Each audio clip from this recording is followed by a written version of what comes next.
Look what arrived today. Today we got a package from our friends at Wholey Seafood. They are a company that is 100 years old from the East Coast, and they're quality products without any chemicals in them.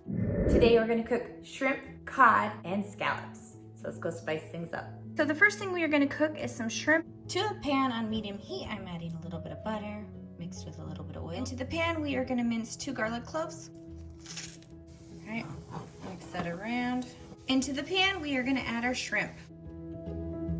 And of course, I went ahead and de-shelled these. And now I'm gonna add the seasonings, which is cumin, chili powder, and oregano.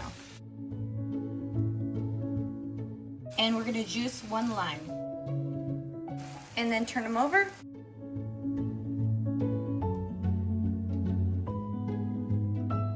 And then season the other side. And then cook them for a couple more minutes in the juices. And there you go, they are all done. All right, so now we're gonna cook up some cod. All right, so for our cod, we are gonna bread it. So this is just eggs, and this is breadcrumbs mixed with Parmesan cheese and garlic powder. So we're gonna cook it in my air fryer. We're gonna spray the pan with cooking spray. And take our fish, take our cod, and put it right in the pan. And they can all easily fit. And put the pan in. All right, so we're gonna cook it at 370 for 10 minutes.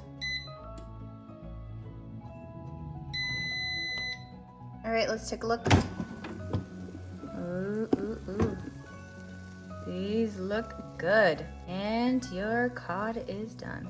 So the first thing we are doing is we are taking a pan. This is on medium heat. And I'm just gonna take some butter, just melt it in the pan. Next, I'm gonna mince 4 garlic cloves. And then I'm gonna add my scallops from Wholey Seafood. And I'm just going to put them right here. Add a little bit of red wine and dried wine. Now you can do red wine or white wine, just make sure it's dried. Now I'm going to add some French herb sea salt. This is basically Italian seasonings and some sea salt. And just add it right on top. And a little bit of rosemary lemon. And of course, scallops do not take very long to cook. I'm just gonna turn them over. All right, so now I'm gonna turn the heat down to a simmer, and I'm just gonna let this cook down. So you wanna cook it until the internal temperature reaches 145. So I'm just sticking it in. All right, so perfect. That means it is done. And so then you can just take them off and serve them to your guests. And of course, if you want to purchase any of the seafood, the link will be in the description box below. Thank you guys so much for watching. Bye, and see you in the next video.